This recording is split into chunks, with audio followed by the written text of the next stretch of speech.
Welcome back. You're with Newsroom on SABC News. The Deputy Minister of Science and Technology, Michael Masutha, will address delegates at the opening of a two-day symposium in Cape Town. The symposium will focus on innovative technologies to improve the fresh fruit export value chain right here in South Africa.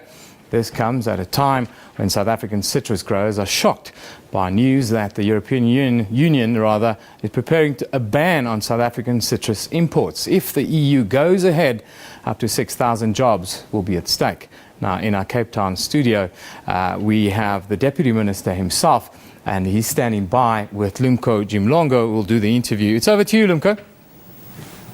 Thank you very much, Eben. Good morning. Yes, indeed, we are talking fruit and fruit exports and harvesting thereof this morning with the Deputy Minister, Advocate Michael Masutha. And as you've rightly alluded to, this symposium that is currently taking place, well, it's the first day, it's a two-day symposium that's currently taking place today in Stellenbosch, will look at factors affecting fruits exports and harvesting, more especially the quality thereof. And it does come at a time where the EU has threatened or wanting to place a ban on mostly citrus from the country because of the black spot, now that it's become known as. But to tell us more about the symposium and other factors, we're joined now by Advocate Michael Masutha, who's the Deputy Minister of Science and Technology. Advocate Masutha, just briefly speaking, just to bring us into the picture, science and technology, fruit harvesting, where is the link there? Well, let me first say good morning and to the listeners, and thank you for the opportunity to really share information in an area which I think is very important to our economy.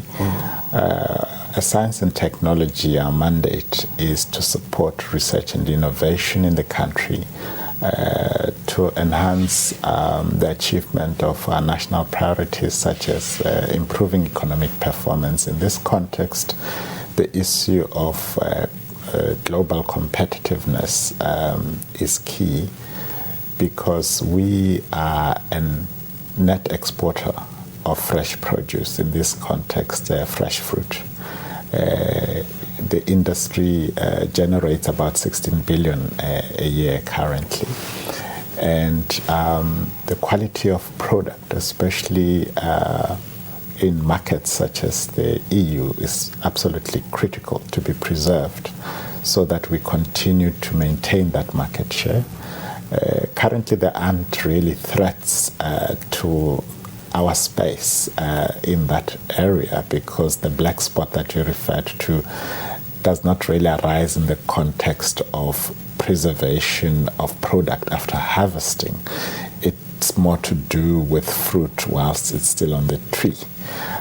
What we're dealing with here, it's about making sure that the shelf life of a fruit, from the moment it leaves the fruit tree all the way to it reaching a table or the export destination, that the cold storage chain is not compromised at any point, such that the quality of the fruit is also compromised.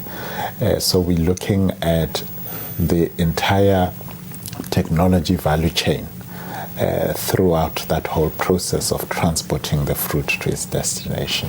All right, and then, Advocate, I see here with the symposium that's currently taking place at Stellenbosch that there's a whole element of tertiary institutions and students being involved. Is there any specific reason for that? Is there some form of skills transfer of sorts?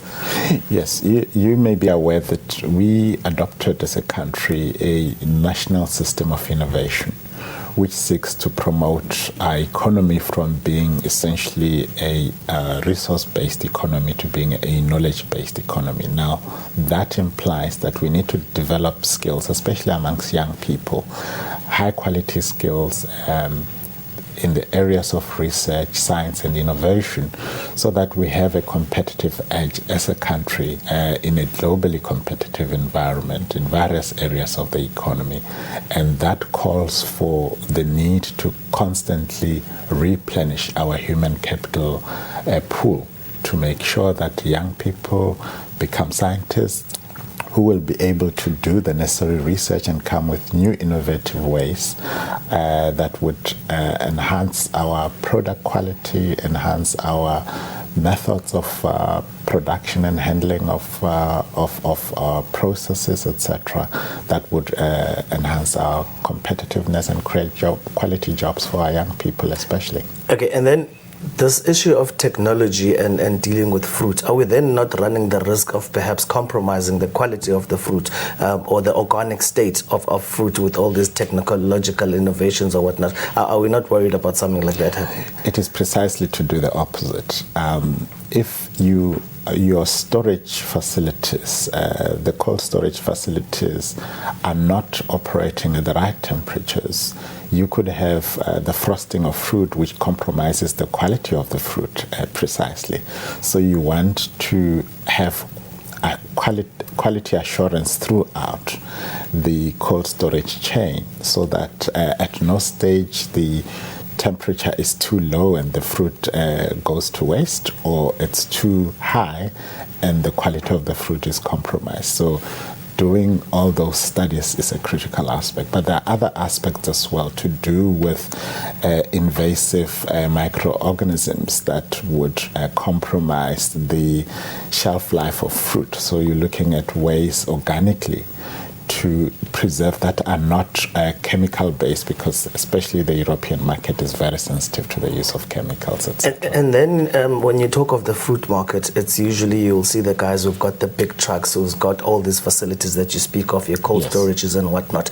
How do we assist the small man? How do we get the little farmer out in rural Transkei who's also growing his own fresh produce? How do we get him to be a player as well, so that he can take part in such things that we see happening at Stellenbosch today? You see, once you've developed the blueprint that states this is the procedure to be followed, this is the kind of technology and equipment that needs to be used, then it becomes a standard that is applied across industry. And obviously, big or small, you benefit from the research findings and the knowledge that then gets shared across the industry to say, if you are in this space, if you are in this industry, this is the procedure you should follow if you want to gain a market share in the industry, especially for the export market, but also benefits for the local market as well. All right, then finally, Deputy Minister, to go back to this black spot issue, because it is an issue that has got, especially the citrus sort of sector, with their backs on the wall. What role can technology play? Because you say it's something that happens while the fruit is still in the tree and not necessarily in the preservation thereof. This, by the way, is one of several sector-specific innovation funding programs. In this context, in partnership with the agricultural sector and, to be specific, the fresh produce export sector. But there are many other projects, both in agricultural, in many other industries, where we contribute scientific and technical support through research and innovation. All right, thank you very much, Deputy Minister. Unfortunately, we are out of time. That was Deputy Minister of Science and Technology, Advocate Michael Masutha, telling us more about the two-day symposium on fruit harvesting and exporting that is currently underway in Stellenbosch, as well as other factors that have to do with agriculture and fresh fruit produce in the country. That is all we have time for from Cape Town. It's back to you, Eben. Thank you very much, Lumko. That's Lumko Jumlongo live from our studio in Cape Town after